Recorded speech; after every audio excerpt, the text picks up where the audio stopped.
Maka dia mengatakan rahasianya. Mau dengar gak? Kamis depan aja.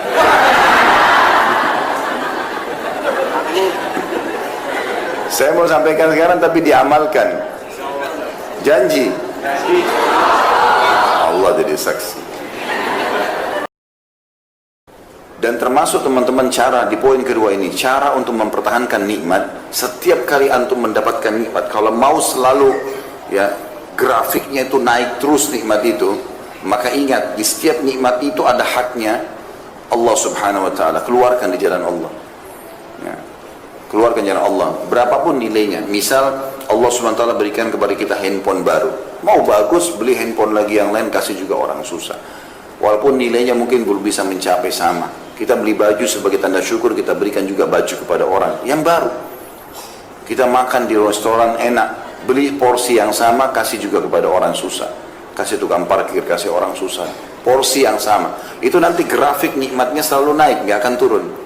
Yang jadi masalah sering grafik nikmat kita turun, drop, bangkrut usaha, ya apalah macam-macam cobaan datang karena setiap ada nikmat kita nggak pernah memberikan jatah di jalan Allah dari nikmat itu. Ada sebuah hadits Bukhari teman-teman, disebutkan oleh Nabi SAW, ada dua orang di zaman dulu sebelum kita, ya, dari kisah Bani Israel, dua-duanya orang saleh nih. Kebetulan kebunnya bersebelahan, kebun mereka bersebelahan. Maka Nabi SAW mengatakan, yang punya kebun, yang pertama, itu melihat lagi musim kemarau nih, peceklik, panas. Orang-orang petani tahu dan pekebun tahu kalau butuh air banyak. Maka lewat di atas kebunnya dia awan, dan dari awan itu keluar suara, kata Nabi SAW. Ini hadis Bukhari. Suara itu terdengar oleh pemilik kebun yang pertama. Dia mengatakan, atau suara itu mengatakan, awan ini bawalah ke kebunnya si fulan, tetangganya dia, dan turunkan air buat kebunnya. Lalu awan itu jalan, dilihat sama dia, jalan, terus turun hujan di sebelah. Dia punya kebun di sebelahnya, gak kena hujan. Maka dia pun pergi ke sebelah, diikutin sama dia. Dilihat hujan lebat di tetangganya. Dia tanya, apa yang kau lakukan dengan kebunmu?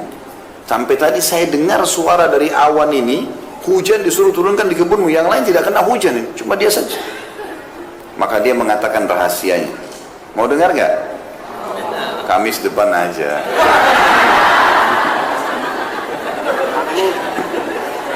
Saya mau sampaikan sekarang tapi diamalkan. Janji. Allah jadi saksi. Karena ilmu kalau cuma didengar percuma kalau tidak diamalkan. Maka dia mengatakan, hasil kebunku aku bagi 3. Bukan modalnya ya, hasilnya saja. Hasil panen kebunku aku bagi 3. Sepertiganya, yang paling pertama disebutkan, aku sedekahkan. Jadi kalau teman-teman terima gaji 2 juta, siap nggak sepertiganya kasih dulu orang miskin? Terlalu besar Ustaz. 10% aja susah.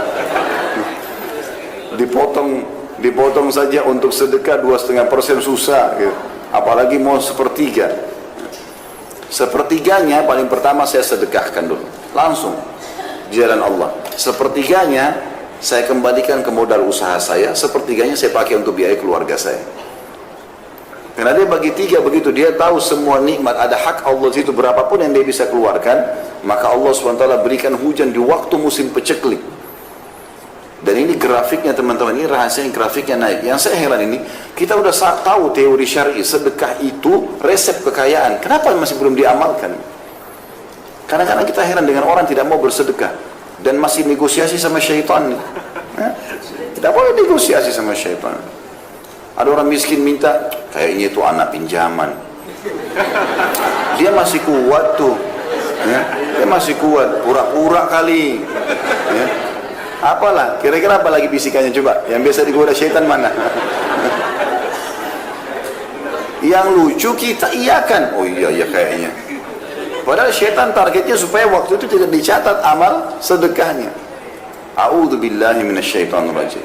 Kalau kita sudah buka dompet mau keluarin duit nih, ada 5.000, ada 50.000, ada 100.000. Syaitan bilang 5.000 aja. Jangan, tidak boleh negosiasi. Ambil 100.000 kasih. Mulai sekarang belajar teman-teman. Yang belum pernah sedekah dengan jumlah tertentu yang dia masih mampu, coba sedekah dengan jumlah itu. Misal, antum selama ini 2000 terus, ya. Ternyata pendapatnya bisa, antum bisa keluarin 20.000, coba sekarang dengan 20.000. Bisa 100.000, belum pernah dicoba, coba 100.000. Belum pernah sejuta, coba sejuta. Yang kaya raya 100 juta, coba nilai yang belum pernah. Nanti datang juga yang besar. Makin besar kita berikan, ya. Kalau makin besar keran kita buka di jalan Allah, Allah akan berikan limpahan rahmatnya yang luas. Ini resep sederhana ini. Sa'ad bin Ubadah radhiyallahu anhu, sahabat Nabi, itu melimpah hasil panen kebunnya, teman-teman, sepanjang tahun tidak pernah berhenti kurmanya, sampai kaya raya melimpah-limpah. Ternyata kata kuncinya satu, tiap hari dia panggil anaknya yang paling tua, namanya Qais. Terkenal dia sama anaknya ini orang yang karam, mulia sekali. Dia bilang sama anaknya, nak, bantu ayah habisin uang ini sedekah. Bantu ayah habisin uang ini sedekah. Silakan kau kasih siapa saja, yang penting jalan Allah. Tiap hari ayah sama anak ini ambil dari hasil penjualan kurma, bagi-bagi, buka pintunya. Setiap hari ada orang naik di atas rumahnya teriak, wahai penduduk Madinah, siapa yang mau butuh, kalau kita kayak sembako sekarang, siapa yang butuh kebutuhan pokoknya silakan ambil. Minyak saminnya, gandumnya, kurma, ambil silakan, berapa saja, nggak dibatasi. Jadi tiap hari itu rumahnya terbuka, antri orang ambil semua makanan, tiap hari, nggak pernah habis. Bahkan ini mendatangkan berkah ke kebun dia, tidak pernah putus buahnya sepanjang tahun. Pohon-pohon kurma setahun sekali kurma panen, tapi ini subhanallah sepanjang tahun berbuah terus dan melimpah terus. Orang kadang-kadang tidak berpikir efek itunya. Orang berpikir seperti kapitalis, saya ngeluarin kurang 1 juta, saya keluarin 250.000, berarti uang saya sisa 750. Itu hitungan kapitalis itu. Hitungan Islam tidak begitu. Itu kita keluarin 250.000, ya, misalnya dari 1 juta masih ada 750.000. Sebenarnya ini 250.000 ini sudah berlipat ganda, minimal 10 kali lipat. Itu sudah 2,5 juta. Karena Allah janjikan setiap amal saleh dilipat gandakan menjadi 10 kali lipat. Dalam Al-Quran Allah bilang itu. A'udzubillahi minasyaitonir rajim, innal hasanati yudhibna sayyi'at. Sesungguhnya amal baik itu man ja'a bil hasanati falahu asyru amsalihha. Itu ayatnya. Siapa yang berbuat satu kebaikan, Allah akan balas 10 kali lipat. Sampai pernah satu kali datang keuntungan 80.000 dirham. Mahal, banyak sekali uang ini. Ya, miliaran kalau kita uang Indonesia. Yang sekarang uang kita. Di zaman datang, lalu Sa'ad bilang sama anaknya, kita apain duit ini? Apa ini maksudnya kita habisin? Bagaimana caranya nih? Supaya cepat habis, jangan nginep. Hari ini harus habis. Kata anaknya, ayah, kita buka aja pintu utang. Baik, teriak di atas rumah, siapa penduduk Madinah yang butuh utang datang saja. Datanglah orang, ambil 5.000, ambil 3.000. Lalu mereka sepakat. Jatuh tempo kapan? Akhir bulan. Baik, dibiarin dulu dalam akhir bulan dalam bentuk utang. Lalu anak sama ayah sepakat. Begitu mereka datang akhir bulan, katakan sudah tidak ada utang kalian. Jadi begitu datang, kami mau bayar. Udah, sudah lunas, kami tidak terima uang kami lagi. Ada nggak yang begitu? Kok ketawa lagi? Berarti banyak sekali cambuknya hari ini. Ini 10.000 aja ditagih. Kok punya utang? 10.000 sudah matanya belalak, marah-marah. Luar biasa. Maka begitu polanya, luar biasa gitu. Setelah satu kali, Qais ini, dia lihat gudangnya ayahnya lagi penuh. Ayah lagi nggak ada, diambil sama dia. Naik, diuntah, banyak, keliling Madinah. Siapa yang butuh ambil saja, siapa yang butuh ambil saja, iklan begitu. Abu Bakar sama Umar lewat. Ini Qais ini kalau kita biarkan habis harta ayahnya nih. Ini kata Abu Bakar sama Umar ini, mertua Nabi yang siapa tidak kenal namanya gitu loh. Ahli surga di jalan surga, bilang begitu. Rupanya sampai berita itu kepada Sa'ad, ayahnya. Lalu Sa'ad datang di depannya Abu Bakar sama Umar dan banyak orang. Dia mengatakan, wahai penduduk Madinah, siapa yang mau menolong saya melawan Abu Bakar sama Umar? Karena dia telah mengajar anak saya untuk pelit. Padahal Abu Bakar sama Umar niatnya baik.